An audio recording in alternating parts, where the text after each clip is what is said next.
तो दोस्तों, movie explain series में आपका फिर से स्वागत है। आज हम बात करने वाले हैं थॉर मूवी की। एमसीयू की 4th मूवी बहुत एडवेंचरस है। यहाँ हमें एक बिल्कुल अलग दुनिया देखने को मिली। ये film science fiction, super hero और माइथोलॉजी का कॉम्बिनेशन है। अगर आपको ये मूवी अच्छी तरह नहीं समझी है तो ये वीडियो देखते रहिए। आज मैं थॉर मूवी की पूरी स्टोरी शॉर्ट में समझाऊंगा, तो आइए देखते हैं। बेस्ड है नॉर्स माइथोलॉजी पर, जिसमें 9 रियल्म्स यानी 9 प्लैनेट्स की बात की गई है। कई अलग अलग गैलेक्सीज के ये 9 प्लैनेट्स एक स्ट्रक्चर के थ्रू आपस में जुड़े हुए हैं, जिसे यग्ड्रसिल कहा जाता है। यग्ड्रसिल के सेंटर में है प्लैनेट अर्थ, जिसे मिडगार्ड भी कहा जाता है। इन सभी प्लैनेट्स में सबसे खास है एसगार्ड, जहाँ पर एक बहुत पावरफुल एलियन रेस रहती है, जिन्हें धरती के लोग गॉड यानी देवता मानते हैं। एसगार्ड के लोग यानी एसगार्डियंस सदियों से इन 9 ग्रहों की रक्षा कर रहे हैं। सन 965 में जोटनहाइम नाम के प्लेनेट, जहाँ पर फ्रॉस्ट जायंट्स यानी बर्फीले दानव रहते हैं, वहाँ के राजा लॉफी ने 9 रियल्म्स पर कब्जा करने की ठानी और इसकी शुरुआत उसने इंसानी दुनिया से की। फ्रॉस्ट जायंट्स इस पूरे ग्रह को बर्फ से ढककर यहाँ राज करना चाहते थे, मगर तभी एसगार्ड के राजा ओडिन अपनी फौज के साथ धरती पर पहुँच जाते हैं और वो अपनी ताकत से उन सभी राक्षसों को उन्हीं की दुनिया में वापस भेज देते हैं। जिसके बाद फ्रॉस्ट जायंट्स से उनका खास हथियार छीन लिया जाता है और फिर योटनहाइम का राजा लॉफी ओडिन के दबाव में आकर एक शांति समझौता करता है कि अब से वो किसी को परेशान नहीं करेगा।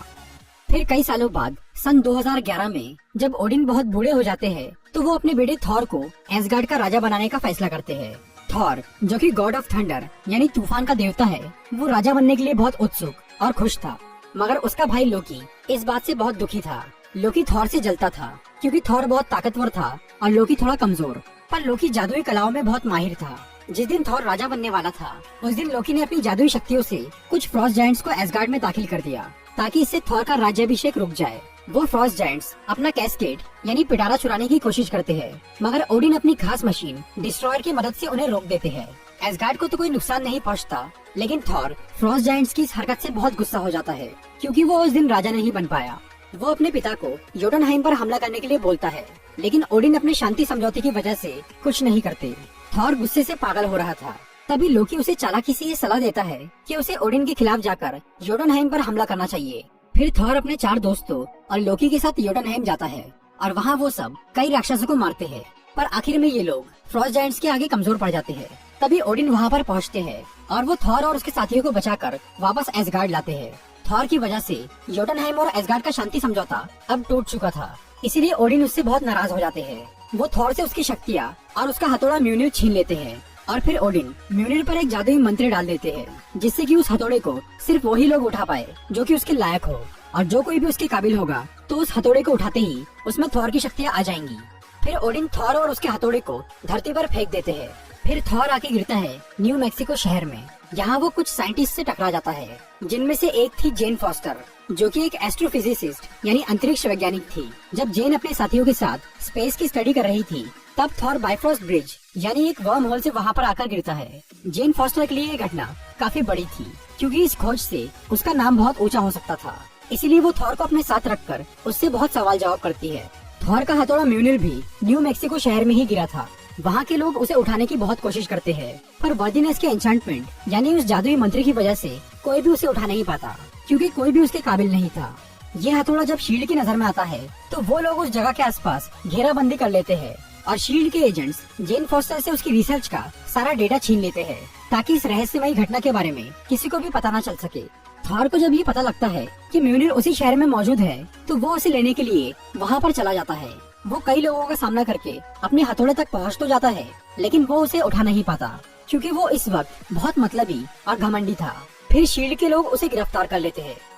दूसरी तरफ एसगार्ड में लोकी बहुत परेशान था, क्योंकि योटनहाइम की लड़ाई के दौरान जब उसे एक फ्रॉस्ट जायंट ने छुआ था, तब लोकी के हाथ का रंग बदल गया था। इसी हैरानी में जब लोकी फ्रॉस्ट जायंट के कैस्केड को जाकर उठाता है, तो कुछ पलों के लिए वो एक फ्रॉस्ट जायंट की तरह दिखने लग जाता है। लोकी जब इस बारे में अपने पिता से पूछता है, तो ओडिन उसे बताते हैं कि कई साल पहले जब फ्रॉस्ट जायंट्स के साथ उनकी लड़ाई हुई थी, तब लड़ाई के बाद उन्हें योटनहाइम के मंदिर में राक्षस का एक बच्चा मिला था। ये बच्चा वहाँ के राजा लॉफी का बेटा था। क्योंकि ये बच्चा काफी छोटा और कमजोर था, इसीलिए लॉफी ने उसे मरने के लिए छोड़ दिया था। ये बच्चा था लोकी, जिसे ओडिन ने अपने पास रख लिया और अपनी शक्ति से उसका रूप बदल दिया। ओडिन को ये उम्मीद थी कि एक दिन लोकी योटनहाइम और एसगार्ड के बीच दोस्ती का कारण बनेगा, पर ये पूरी सच्चाई जानने के बाद लोकी ओडिन पर बहुत गुस्सा होता है और इतने सारे सदमों को झेलने की वजह से ओडिन की तबीयत बहुत खराब हो जाती है और वो ठीक होने के लिए गहरी नींद यानी ओडिन स्लीप में चले जाते हैं। इसके बाद लोकी को एसगार्ड का टेम्पररी किंग बनाया जाता है और लोकी मौके का फायदा उठाने के लिए योटुनहेम जाता है और वो लॉफी को बोलता है कि अगर वो ओडिन को मार दे तो वो उन्हें उनका कैस्केट वापस कर देगा। इससे योटुनहेम को भी फायदा होगा और लोकी भी हमेशा के लिए एसगार्ड का राजा बन जाएगा। लॉफी ये सौदा मंजूर कर लेता है। फिर लोकी थॉर से मिलने के लिए धरती पर जाता है और वो उसे झूठ बोलता है कि ओडिन मर चुके हैं और अब थॉर को एसगार्ड में आने की सख्त मनाही है। इसके बाद डॉक्टर सेल्विग जो कि जेन फॉस्टर के पार्टनर है, वो थॉर को शील्ड की गिरफ्त से छुड़वा लेते हैं और अब थॉर एसगार्ड को भूलकर धरती पर ही रहने की सोच लेता है। जेन फॉस्टर के साथ रहकर थॉर में काफी बदलाव आ जाता है और अब वो अच्छा बनने लगता है। उधर एसगार्ड में थॉर के चारों दोस्त थॉर के बहिष्कार से बहुत उदास थे, इसीलिए वो चोरी छुपे थॉर से मिलने के लिए धरती पर आते हैं और वो उसे लोकी के झूठ के बारे में बताते हैं। लोकी को जब इसकी खबर लगती है तो वो थॉर और उसके दोस्तों को मारने के लिए डिस्ट्रॉयर को धरती पर भेजता है। डिस्ट्रॉयर वहाँ जाकर काफी तबाही मचाना शुरू करता है। थॉर के दोस्त उसे रोकने की कोशिश करते हैं, पर थॉर लोकी को शांत करने के लिए अपनी कुर्बानी देने को तैयार हो जाता है। फिर डिस्ट्रॉयर थॉर पर जानलेवा हमला करता है, जिससे वो लगभग मर ही जाता है। लेकिन थॉर के इस बलिदान की वजह से उसकी शक्तियाँ और उसका हथौड़ा उसे वापस मिल जाता है और फिर वो डिस्ट्रॉयर को हरा देता है। इसके बाद थॉर अपने दोस्तों के साथ एसगार्ड वापस लौटता है। इधर एसगार्ड में ओडिन को मारने के लिए लॉफी वहाँ पहुँच जाता है, लेकिन जब वो ओडिन को मारने ही वाला होता है तो लोकी लॉफी को धोखा देकर उसे मार डालता है ताकि वो ओडिन की नजर में अच्छा बन सके। इतने में ही थॉर एसगार्ड पहुँचता है और उसकी और लोकी की लड़ाई शुरू हो जाती है। लोकी इस कोशिश में लगा था कि वो सभी फ्रॉस्ट जायंट्स को मार के ओडिन को ये दिखा सके कि वो उनका लायक बेटा है। इसीलिए लोकी बायफ्रॉस्ट का इस्तेमाल करके योटुनहेम को तबाह करना शुरू करता है, लेकिन थॉर उसे ऐसा करने नहीं देता क्योंकि अब वो दयालु बन गया था।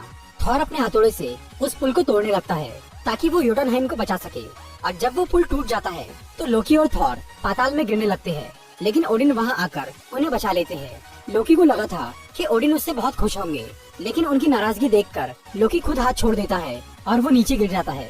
फिर बाद में एसगार्ड में सब कुछ नॉर्मल हो जाता है और अब ओडिन थॉर को राजा बनाने के लिए मान जाते हैं, पर थॉर खुद उन्हें मना कर देता है, ये कहकर कि वो अभी इसके लिए तैयार नहीं है।